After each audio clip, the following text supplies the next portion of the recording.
Assalamualaikum Ibu Dewi Rati. Oke, waalaikumsalam Pak. Kita ini sebenarnya bisa Oh, bisa banyak. Oke Bu Dewi, saya CDP anak 10 itu ada tugas demokrasi mahasiswa waktu dari D1 yaitu tentang wawancara, di mana tema wawancara itu adalah pengambilan keputusan berbasis nilai-nilai kebajikan oleh pimpinan. Kebetulan dilakukan pimpinan saya di SDN Report, jadi saya mohon izin kepada dulu saya wawancara. Langsung saja Bu Dewi untuk pertanyaan pertama, selama ini bagaimana Ibu Dewi dapat mengidentifikasi kasus-kasus yang merupakan dilema etika atau bujukan moral? Yang saya lakukan pertama biasanya kalau dalam kasus kan kalau yang mengandung kasus itu kan berkaitan dengan kebaikan manusia. Ini yang lebih tidak mudah. Tapi kalau kasus itu yang satu kebaikan, yang satu itu keburukan, jadi kita ambilkan, berarti kita memutuskan yang kebaikan, berarti kan itu yang ambil kita ambil.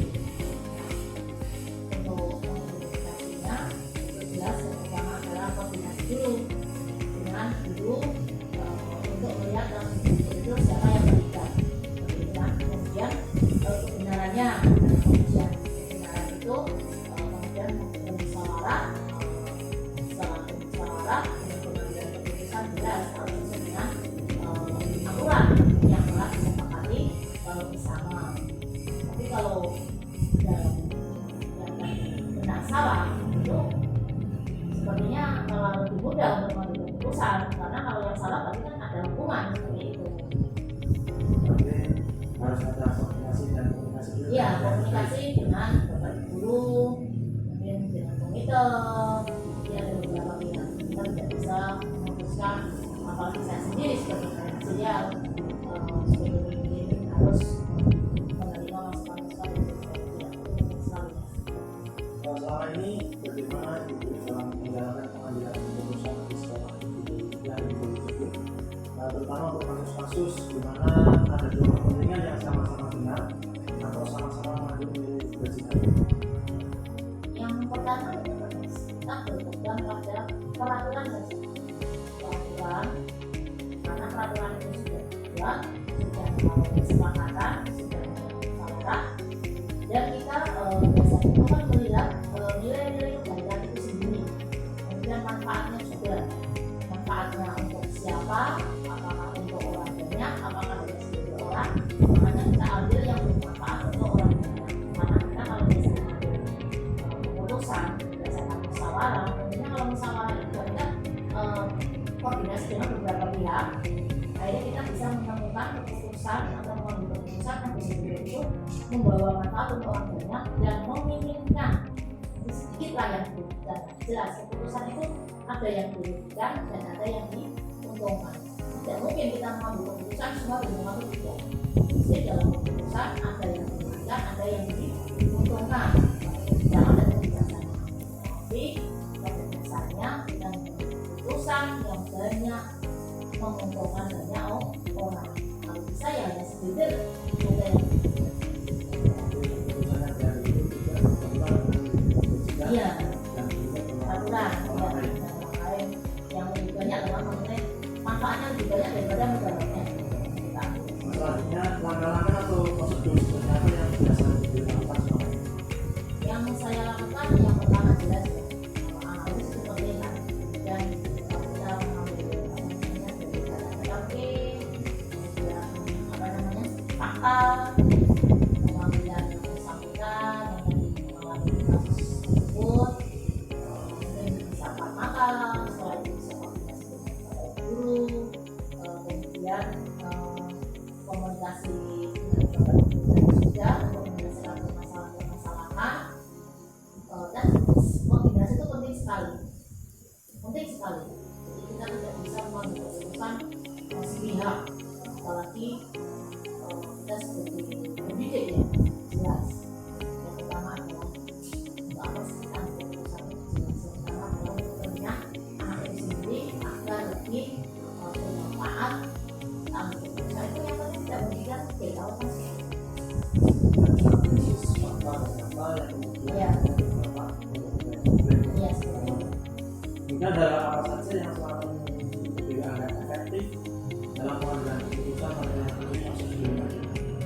Kemudian hal apa saja yang selama ini merupakan tantangan dalam pengambilan keputusan atau mengurus kasus kriminal?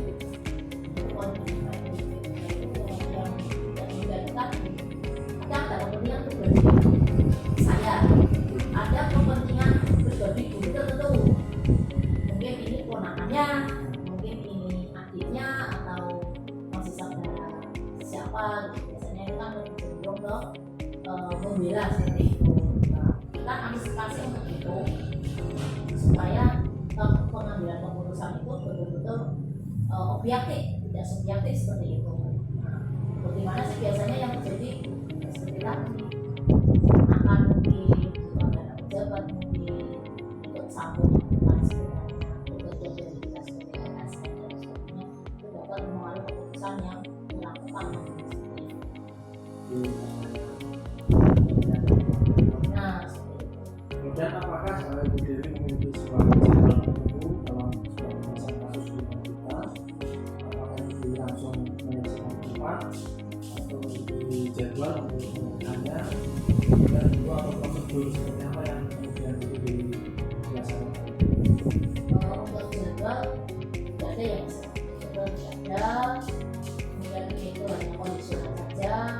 Yang kita prioritaskan adalah tadi nilai ya, nilai kebajikan jelas ya. Yang kita prioritaskan adalah nilai kebajikan, yang kedua adalah manfaat, yang ketiga adalah meminimalkan dari kerugian untuk anak didik kita. Yang pertama, bagaimana sih kita menilai itu kasus itu ringan nggak sih, berat nggak sih? Oh ternyata kasus itu ringan, kalau kita bisa kita selesaikan intern. Contoh saksi disuruh kerja dengan contoh dulu, dan kalau kita ceritakan ya yang lainnya. Saya kira kalau ringan, kalau ringan itu kan antara yang dilema tadi, etika yang biasanya benar-benar salah. Biasanya kan kalau kita benar-benar salah, kita benar-benar salah secara kalau salah tidak ada hubungan. Kemudian juga tidak ada hanya penanganan yang berlangsung secara ringan.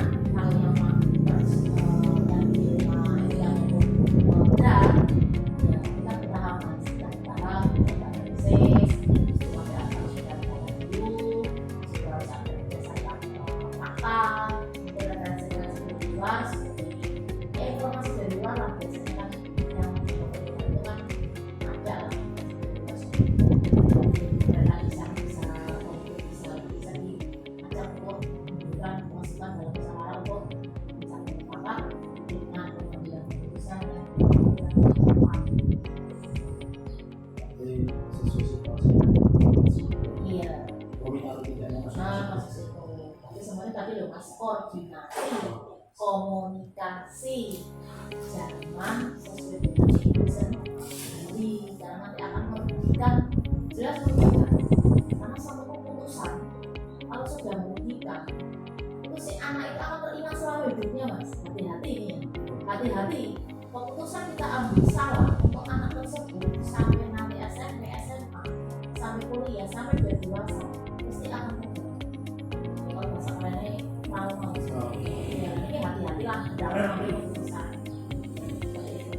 Kemudian adakah seseorang atau faktor-faktor apa yang selama ini mempermudah atau membantu Ibu Dewi dalam pengambilan keputusan dalam kasus-kasus kriminalitas yang sudah tadi dibicarakan?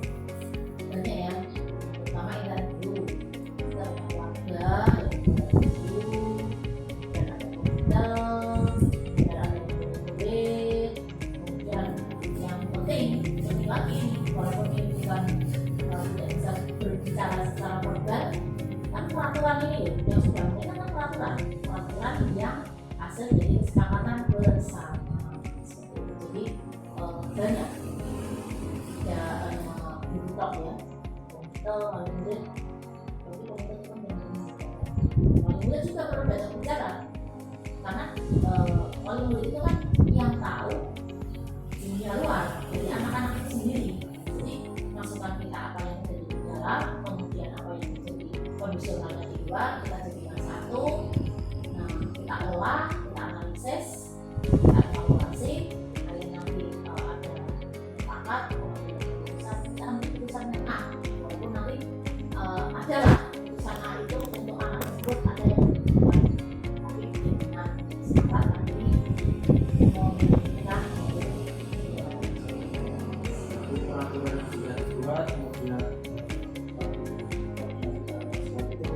bisa mempermudah Nah, dalam pengambilan keputusan. ya. Kemudian terakhir itu dari semua hal yang telah disampaikan ini, pembelajaran apa yang dapat Ibu Dewi petik dari pengalaman Ibu Dewi mengambil keputusan dilema etika? Pembelajaran yang saya ambil itu dalam pengambilan keputusan itu yang pertama lewat komunikasi dari berbagai pihak, agar pengambilan keputusan itu berakhir dengan sesuai dengan apa yang kita harapkan, sasarannya siapa gitu kan. Kemudian nanti akan berpihak pada sasaran D, jelas akhirnya adalah positif dalam apa artinya tadi tidak menimbulkan trauma yang akan ditimbulkan ke depan dari yang kita ambil itu. Kalau menghentikan ya tidak trauma lah, ada yang juga jelas saja, tapi itu sedikit bukan menimbulkan trauma untuk anak-anak.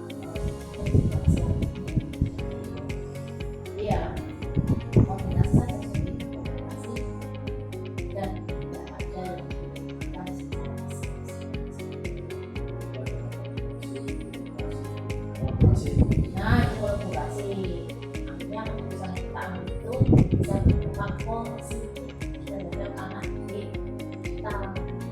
Dan tahu saja keputusan apa ini kalau kita ambil ternyata itu anak-anak juga trauma, bisa kok melawan suatu sudah bekerja nanti beringat. Saya pernah melakukan kesalahan seperti ini, dari bukan yang terkait diri dan trauma itu yang kita ambil keputusan dan membesarkan dia.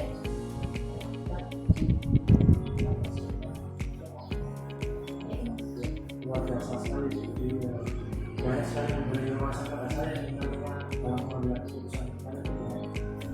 Semoga dapat Ibu Dewi bisa sukses, kemudian bisa lebih bicara lagi dalam penyelesaian kasus-kasus yang ada di sekolah yang terima kasih Dewi.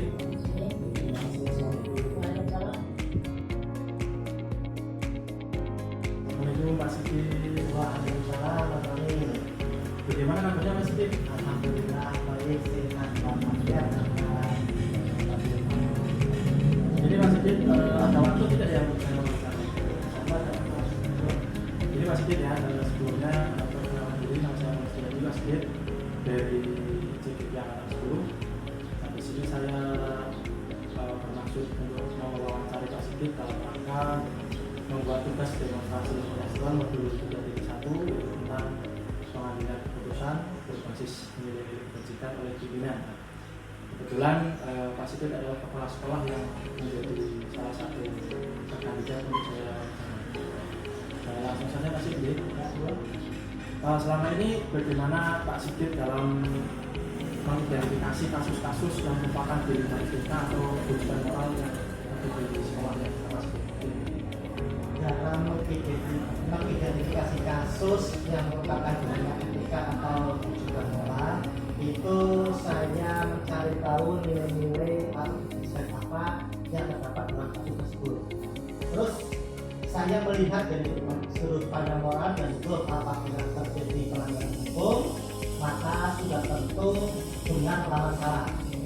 Kalau nanti jika masih dikatakan benar lawan benar, masalah tersebut adalah dilema etika.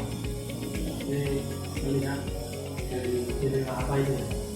Kemudian selama ini bagaimana Bapak menjalankan pengambilan keputusan di sekolah Bapak, terutama untuk kasus-kasus di mana di dalamnya ada dua kepentingan yang sama-sama benar atau sama-sama mengandung nilai. Selama ini saya dalam mengambil keputusan itu saya melakukan identifikasi dan menganalisis kasus dari berbagai sudut pandang untuk mengetahui akar atau pokok permasalahan. Kemudian kami menimbang secara matang mana yang paling benar dan bukti tersebut menguntungkan banyak orang. Jadi analisis dulu mana yang ada keuntungan untuk pastinya itu yang jadi. Kemudian langkah-langkah atau prosedur seperti apa yang biasa Bapak Siti lakukan Pak? Langkah-langkah yang kami lakukan terdiri dari mencari tahu tentang permasalahan, terus menentukan siapa saja yang terlibat, terus mengambil memanggil orang-orang yang terlibat untuk mengonfirmasi permasalahan dan menanyakan kepada orang-orang yang terdekat. Kemudian berdiskusi dengan warga sekolah, membuat beberapa solusi keputusan serta menimbang lagi dari keputusan sebelum memberikan aplikasi keputusan. Jadi ada konfirmasi dan diskusi Ini dulu. dengan berbagai pihak. Kemudian ini Pak Sigit, hal-hal apa saja yang selama ini Pak Sigit anggap efektif dalam pengambilan keputusan pada kasus-kasus di lima itu? Itu saya melakukan analisis kasus melalui diskusi dengan pihak-pihak lain atau pihak-pihak terlibat dan menerima masukan-masukan dari pendapat dari pihak lainnya sebagai pertimbangan. Kemudian kami menemukan solusinya menyesuaikan dengan peraturan dan norma yang berlaku serta mengedepankan kepentingan umum, yaitu bermanfaat bagi orang-orang tersebut. Jadi minta masukan dulu dari Ya. rekan-rekan dan seterusnya. Masyarakat sekolah. Kemudian hal-hal apa saja yang selama ini merupakan tantangan dalam pengambilan keputusan pada kasus-kasus di lima itu? Dalam tantangan dalam pengambilan keputusan itu adalah yaitu dari ketika permasalahan tersebut itu melibatkan diri sendiri, sehingga untuk mencari keputusan yang terbaik itu harus menguntungkan kedua belah pihak dan tidak merugikan salah satunya, apalagi jika permasalahan tersebut keduanya sama-sama benar.